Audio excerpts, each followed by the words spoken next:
जोङो डिसिसन लाबाय बेयाव 20ता गेलेगोन सरकार गारना फैनांगौ बे प्रसेसखौ जोङो मुभ खालामनाय नंलिया बर' आइ आफाया जेखौ बिराद गोसो गुदुङै नेनानै दङमोन। दुलाराय बर' फरायसा आफाद, बर' थुनलाइ आफाद, EX-NDFB आरो EX-BLT बेफोरबायदिनो गासै मोन 17ता बर' हारिनि आफादफ्रा UPPL आरो BPF राजनितिक हान्जाखौ खौसे जानांगौनि दाबि खालामनाया थारैनो जाफुंगोन ना जाफुङा? नोंथांमोना नैबे भिडिअखौ मोजाङै गोसो होनानै जोबजासिम खोनासंलां, अब्लानो एसेब्लाबो बुजिनो मोनखागोन आरोना। दिनैहाय हाउली बड'लेण्ड गेस्ट हाउसआव UPPL BPF खौसे जानांगौनि थामथि खेब सावरायलायनायखौ नुनो मोन्दों आरो बेवहाय दुलाराय बर' फरायसा आफादनि आफादगिरि दिपेन बर' सारा गुवारै खेंफोरथि होफैदों। लोगोसेयैनो BTCनि बारग' CM हाग्रामा महिलारी सारनि सायाव गोथौयै दुखु मोननाय फोरमायदों। बर'नि गासै मोन 16 आफाद, बर' थुनलाइ आफाद, दुलाराय बर' फरायसा आफाद, बारग' BLT, बारग' NDB आरो गासै आङो जोंहा लिस्टआव दङ, आं मुंखौ लाजोबनो हायाखै। दिनै थामथि खेबनि थाखाय थार्ड राउन्ड हाउलीनि बड'लेण्ड गेस्ट हाउसआव जोङो जिरायदों आरो सावरायदों आरो बे गोथौ आरो गुवार सावरायनायनि उनाव दिनै जों खौरांगिरिफोरनि गेजेराव बर' माहारिनि खौसेथि आरो बर' आन्सलिकताबादि जे राजखान्थि हान्जा UPPL आरो BPF बे मोननै हान्जानि खौसेथि गोरोबलायनाय बुजाबुजिनि सायाव जोङो जि मोनसे इनिसियेटिभ लादोंमोन, जि जोङो नाजादोंमोन, बे इनिसियेटिभखौ लानानै जों खौरांगिरिफोरनो गुवारै फोरमायनो नागिरदों जे बयबो मिथिगौ 13 जुलाइआव आरो 3 आगस्तआव जों मोन 16 आफादा खेबनै सावरायबाय। बिनि उनाव 5 आगस्तआव मोननैबो राजखान्थि दोलोनि मुरब्बी मानगोनां प्रमद बर' बिथां, मानगोनां हाग्रामा महिलारी बिथां UPPL आरो BPFनि बिथांमोननो जों लाइजाम हरदोंमोन। लाइजामाव लिरनाय जादोंमोन जे मोन 16 आफादा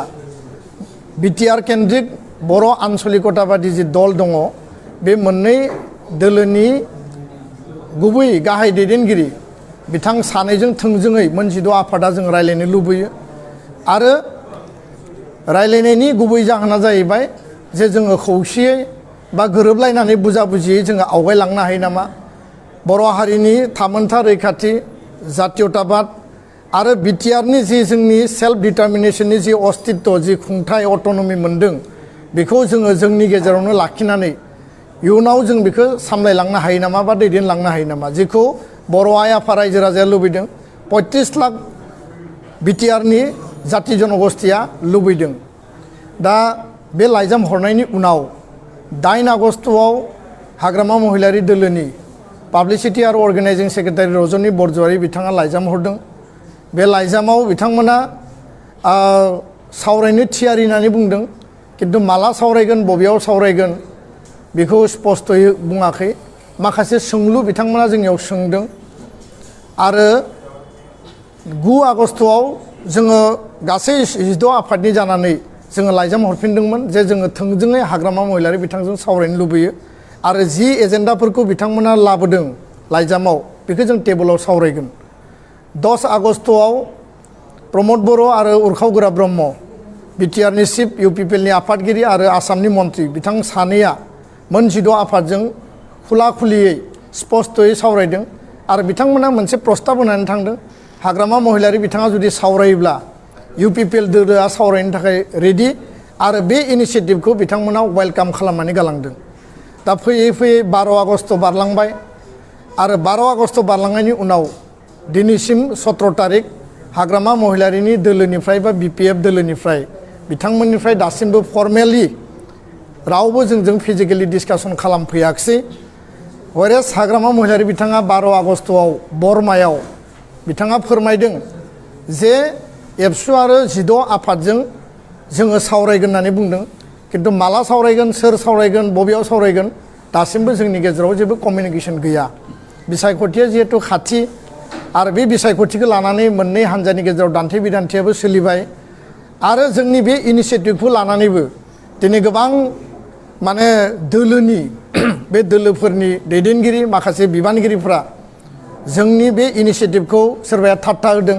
सोरबाया जोंखौ गाज्रि भाषाजों रायदों आरो साइडे साइडे थानाय जायफोरा महान नेता बिथांमोनाबो माने जायफोरा दोलोआव गैया बिथांमोनाबो जोंखौ सोंखारिदों आसलते जोङो सैथो आरो खौसेथि जातीय सार्थआवसो जों बे इनिशिएटिभखौ लादोंमोन आरो दुलाराय बर' फरायसा आफाद बर' थुनलाइ आफादा रायजो राजानि सार्थनि माने उद्देश्यआवसो जोङो खौसेथि आरो गोरोबलायनायनि एजेन्डाखौ जोङो आवगायदोंमोन किन्तु बिथांमोना बेबायदि जोंखौ सोंखारनायाव जोङो जोबोद दुखु मोनदों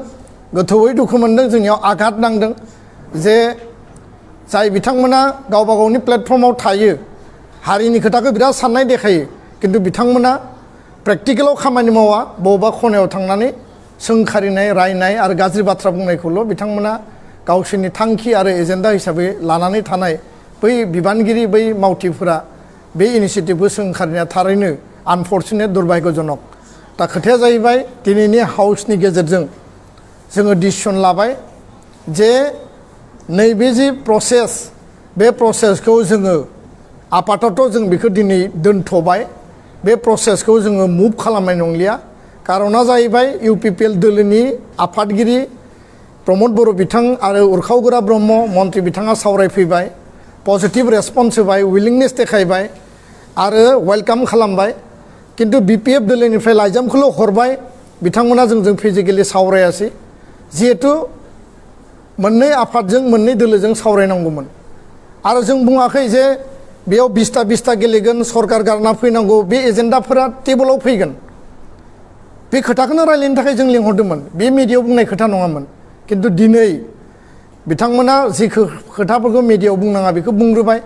आरो टेबोलाव जों सावरायनोसो लिंहरदोंमोन बुजाबुजि जागोन ना जाया बुजाबुजिनि आधारा फर्मुलाया मा जागोन एजेन्डाया मा जागोन बे टेबोलावसो जागौमोन किन्तु बिथांमोना सावरायनो फैयासै सावरायनो फैनायनि मिनिङा बे नङा जे जों बिथांमोनखौ नारसोमगोन जरजलम खालामगोन बे नङामोन सावरायनोसो जों लिंहरदोंमोन दा बेखायनो जोङो गोथौयै दुखु मोननाय फोरमायबाय BPF हान्जानिफ्राय जोङो जि मोनसे आसा मिजिं दङमोन बे मिजिंखौ जों बिथांमोननिफ्राय रेसपन्सखौ मोनासै आरो बेखायनो बे इनिशिएटिभखौ जोङो स्टप खालामबाय आरो हाग्रामा महिलारी बिथाङा टाइम एन्ड एगेन मिडियायाव बुंदोंमोन जे एबसुआ बिबान लानानै थांदोंमोन प्रमद बर' हाग्रामा महिलारीखौ रायलायहोनायनि एबसुआ मावफुङाखै बर' थुनलाइ आफादनो आफादगिरि मानगोनां सुरन नार्जारी सार आरो नीलकण्ठ गयारी गाहाय नेहाथारि बिथांमोनखौ लिंनानैबो बिथाङा बुंदोंमोन रबिराम नार्जारीखौ लिंनानै एबसुनो खिन्थाहै एबसुनो रायलायहै होननानै बुंदोंमोन मिडियायाव सेभारेल राउन्डस बिथाङा बुंबाय किन्तु दिनै बिथाङा गावनो स्वयं फिजिकेलि बिथाङा रायलायफैया बे जोंनि थाखाय दुखुनांथाव आरो मोनसे गिदिर आघात होननानै बुंनांगोन आरो माहारि आफादनि फारसे मोनसे डिसअनार आरो मोनसे ड्रामाटिक नाटकीय बे मोनसे माने परिस्थिति बिथाङा बे परिस्थितियाव खोथाफोरखौ बुंदोंमोन जों बेखौसो दिनै साननो बाध्य जादों जोंहा रावनिबो सायाव आक्षेप गैया रावनिबो सायाव जोङो माने बेबायदि माने गाज्रि बाथ्रा बुंनो जोङो सानाखै रायजो राजाया बिबेसना खालायगोन जे सोर रेसपन्स होखो आरो सोर रेसपन्स होआसै सोर रायलायफैखो आरो सोर रायलायफैयासै जों रायजो राजानि बर' आइ आफाया जेखौ बिराद गोसो गुदुङै नेनानै दङमोन जे खौसे जागोन जातीय अस्तित्व BTRनि फिउचार जोंनि अट'नमि जोंनि 6 शिड्युल बिनि सार्थआव बे नेनानै थानाया दिनै थारैनो माने फाइनालि मोगथाङाव जाफुंनाय महराव फैयाखिसै रायजो राजानो जों हगारना होबाय रायजो राजाया बिनि बिबेसना खालायगोन मोननै दोलोआ रायलायगोन ना रायलाया बिनि सिद्धान्तखौ जोङो मोननै दोलोनि मुरब्बी आरो बिथांमोननि दैदेनगिरिनि कर्टआव जोङो हगारनानै होबाय आरो सिटुएशना कम्पेल खालायोबा BTC इलेक्शन जोबखांनायनि उनाव रिजाल्टआ फैनायनि उनाव जुदि बे दोलोफोरा जोंखौ खावलायोबा सिटुएशना वाइन नेसेसारि जोंखौ जुदि बाध्य खालायोबा जोङो इयुनाव इउनिटि आरो एलायन्सखौ लानानै जोङो बिबेसना खालामनो थाखाय सानफिननो थाखाय जोङो बाध्य जागोन आरो बिनि थाखाय रेजोलिउसन जों मोनसे लानानै दोनदों 2020 मायथाइयाव लाइजाम हरनायखौ जों मोनाखै जोङो बेखौ खोब क्लियार आरो लाउडलि जोङो स्पष्टीकरण होदों बिथांमोना बुंदों जे एबसुनि बै समनि एडभाइजार मनेश्वर दैमारिनो लाइजामखौ हरदोंमोन अफिस सेक्रेटारि BPFनि गजेन्द्र दैमारिया दा मनेस्वर दैमारिखौ आं सोंदों जे नोंथाङा लाइजामखौ मोनदोंमोन नामा खारन बै समाव गाहाय नेहाथारिया लरेन्स इस्लारिमोन आथिखालनि क'क्राझारनि एमएलए बिथाङा बुंदों जे आं लाइजामखौ मोनाखै आरो मनेस्वर दैमारिखौ आं सोंदों जे नोंथाङा लाइजामखौ मोनदोंमोन नामा बिथाङा बुंदों जे लाइजामखौ मोनाखै आरो गजेन दैमारिया सोरनो होफैदोंमोन आरो दिनै 2024आवबो इउनिफिकेशननि थाखाय 4 राउन्ड बीपीएफ UPPL नि दैदेनगिरिफ्रा दिल्लीयाव गुवाहाटीयाव क'क्राझाराव धालिगावआव रायलायदों बै समाव लाइजामनि मेटारा फैयाखै 2020 नि उनाव 2025 5 बोसोराव लाइजामखौ नुवाखिसैनो जों किन्तु दिनै नैबे इउनिफिकेशननि जि लाइजाम हरबाय बा एलायन्सनि जि लाइजाम हरबाय बे टाइमाव नाटकीय भाबै 23/12/2020 नि लाइजामखौ सोरबाया ससियेल मिडियायाव आपल'ड खालामबाय आरो नोंथांमोना बयबो मिथिगौ 7 आरो 10 डिसेम्बराव इलेक्शन जादों 12 डिसेम्बराव काउन्टिं रिजाल्ट फैदों 15 डिसेम्बराव वोट टेकिं लादों आरो एलायन्सआव सरकार दादों UPPL आरो BPF राजनीतिक हान्जाया खौसेथि जानांगौनि सायाव नोंथांमोना मा बुंनो सानो जेनुइनलि कमेन्ट बक्सआव कमेन्ट खालामनो हागोन